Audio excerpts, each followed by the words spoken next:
전데요. 죄송합니다. 예. 여보세요? 예, 예. 택배 왔다고요? 선물이요? 어떤 선물인지 너무나 궁금한데. 여러분 궁금하시죠? 한번 어떤 선물인지 보여주실래요? 예수님! 우리 예수님이 우리의 선물이십니다. 할렐루야! 예수님은 우리의 선물이시고 우리의 가정의 선물인 줄 믿습니다. 가장 귀하신 우리 예수님께서 왜 우리의 선물 되시는지 우리 리우 학생이 너무 본문 말씀을 잘 멋있게 읽었는데요. 우리 본문 말씀을 통해서 예수님 왜 우리의 선물이신지를 깨닫는 여러분 되길 바랍니다. 저는 누구일까요? 잠깐 변신을 하겠습니다.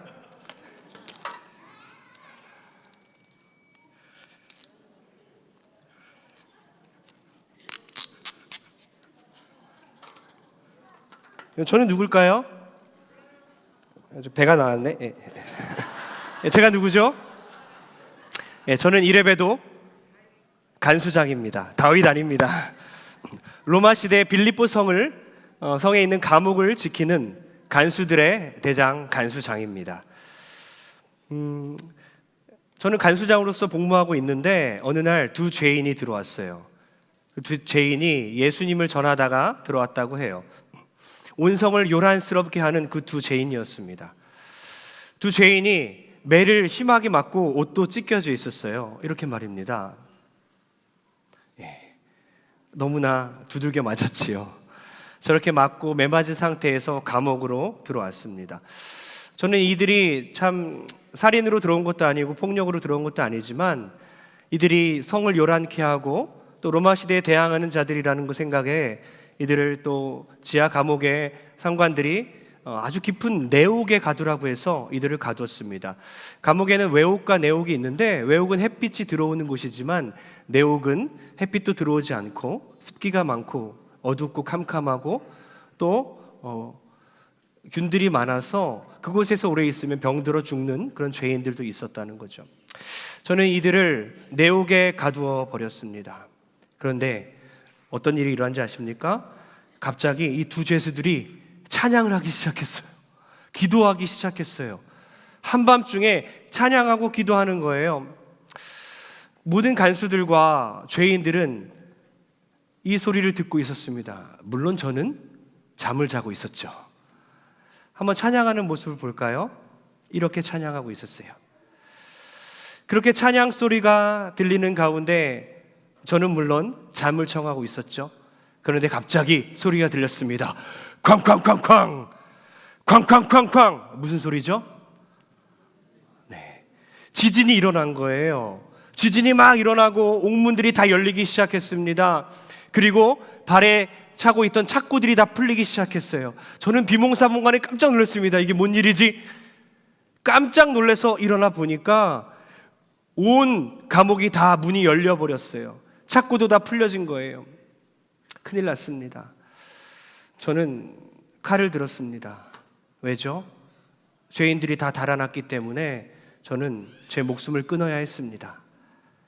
얼마 전에 예루살렘에서 베드로라는 죄인도 도망쳤는데 간수가 잡지 못해서 그 간수가 처형을 당한 것을 저는 들었기 때문이죠. 이제 나는 죽었구나. 살 이유가 없어졌어요. 저는 칼을 목에 대고 죽으려고 했습니다. 그때 어디선가 이런 소리가 들렸어요. 아주 지하 깊숙한 곳에서 내 몸을 상하게 하지 마라. 내 몸을 상하게 하지 마라. 우린 여기 있다.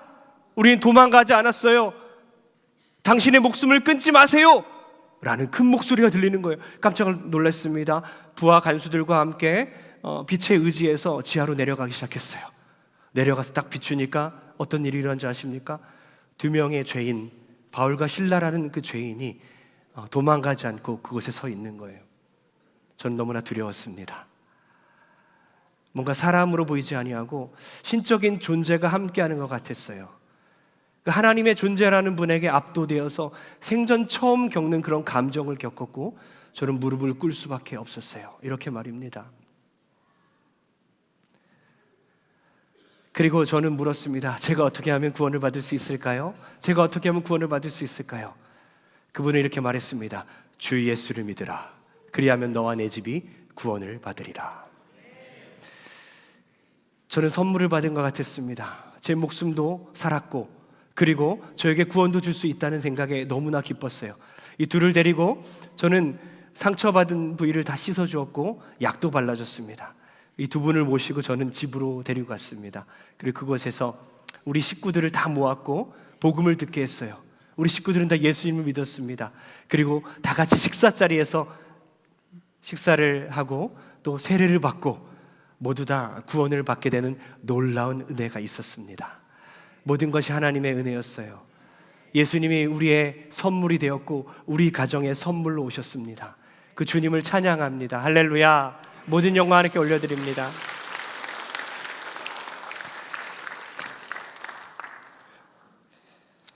네, 우리 수고한 간수장에게도 박수를 부탁드립니다. 긴장해서 벨트가 안 풀려집니다. 자, 뭔가 급조한 느낌이 나죠? 예. 오늘 말씀 통해서 우리가 깨달은 것 한 가지 말씀드리고 그렇게 결론 내리려 합니다. 간수장과 식구들은 스스로 구원받을 수 없었죠. 절대로 구원받을 수 있는 희망도 없었습니다. 그 빌립보 지방에, 이방 지방에 복음이 어떻게 전해지겠습니까? 그러나 스스로 구원받을 수 없는 그들에게 누가 찾아왔습니까? 바울과 실라가 찾아왔어요. 죄인은 스스로 결단할 수 없습니다. 죄인은 스스로 구원받을 수 없습니다. 죄인은 자기 생명을 구원할 수 없습니다. 그러나 죄 없는 바울과 실라가 찾아와서 대신 매를 맞았습니다. 그리고 도망갈 수 있었지만 도망가지 않고 그곳에 그대로 있었어요. 그래서 결국에는 그 간수장과 온 가족이 구원을 받게 되었죠. 마찬가지입니다. 예수님께서 죄인인 우리를 위해서 죄 없으신 주님께서 대신 매를 맞으셨습니다.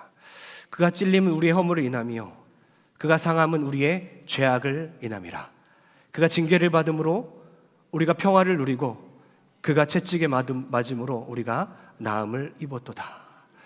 주님께서 우리 대신 매를 맞으시고 그리고 주님은 도망가지 아니하시고 십자가의 길을 묵묵히 걸어가셨습니다. 죄인의 신분 그대로 유지하시고 우리를 구원하시기 위해서 십자가의 길을 가셨어요. 때문에 우리가 구원받아 하나님의 자녀가 된 줄 믿습니다. 그 하나님이 우리에게 선물로 예수님을 주셨다는 거예요. 저는 온 식구, 여러분들의 온 식구가, 온 가정이 예수님을 선물로 받아들여서 온 가정이 구원을 받는 여러분 되길 축복합니다. 또한 우리가 실천할 수 있는 건 뭡니까? 우리가 희생을 통해서 바울과 실라가 매맞음을 통해서 간수와 가족들이 구원받았듯이 우리가 어떤 희생을 해서 구원받을 수 있는 사람들이 있을까? 내 친구나 가족이나 이웃을 위해서 내가 어떤 희생을 할 수 있을까? 친구를 구원하기 위해서 어떤 손해를 감수해보는 건 어떻겠습니까? 그리고 우리 부모를 구원하기 위해서 순종의 길을 가는 건 어떻겠습니까? 우리 사랑하는 자녀들을 구원하기 위해서 자존심을 다 버리고 그렇게 자녀들을 구원해내는 건 어떻겠습니까? 그렇게 온 가정이 예수님을 믿는 가정 되어야 될 줄 믿습니다. 또한 우리가 한 가지 더 깨달을 수 있는 것은 바울과 실라는 자기 힘으로 착고를 벗어날 수 없었어요. 그 깊은 감옥에서 끌려가서 안으로 들어갔을 때 자기 힘으로는 도무지 구원받을 수 없을 때에 기도가 나오기 시작했다는 겁니다. 자기 힘으로 아무것도 할 수 없을 때에 나오는 기도가 능력이 될 줄 믿습니다. 사랑하는 우리 성도님들, 우리 어린아이들, 귀한 우리 온 세대가 함께 주님 앞에서 나는 아무것도 할 수 없습니다. 우리 가족을 구원하여 주옵소서. 우리 부모님을 만나 주옵소서. 우리 자녀들을 구원하여 주옵소서. 그렇게 주님께 항복하고 기도할 때에 참으로 능력이 일어나서 온 가정이, 온 세대가 주님을 만나고 구원받는 역사가 일어나게 될 줄 믿습니다. 주 예수를 믿으라. 그리하면 너와 내 집이 구원을 받으리라. 기도하겠습니다. 하나님 감사합니다. 우리 주 예수 그리스도를 우리가 믿습니다. 그래야 내가 하나님의 자녀가 되었고 하나님의 백성이 된 줄 믿습니다. 나에게 선물로 찾아오신 예수님, 내 인생에 아무것도 할 수 없을 때에 나의 기도를 응답하여 주시며 나와 함께하여 주옵소서. 또한 내가 아무것도 할 수 없이 주님께 기도하며 나갈 때에 우리 온 가정을 구원하여 주시옵소서. 이 모든 말씀 우리 주 예수 그리스도의 이름으로 기도합니다. 아멘.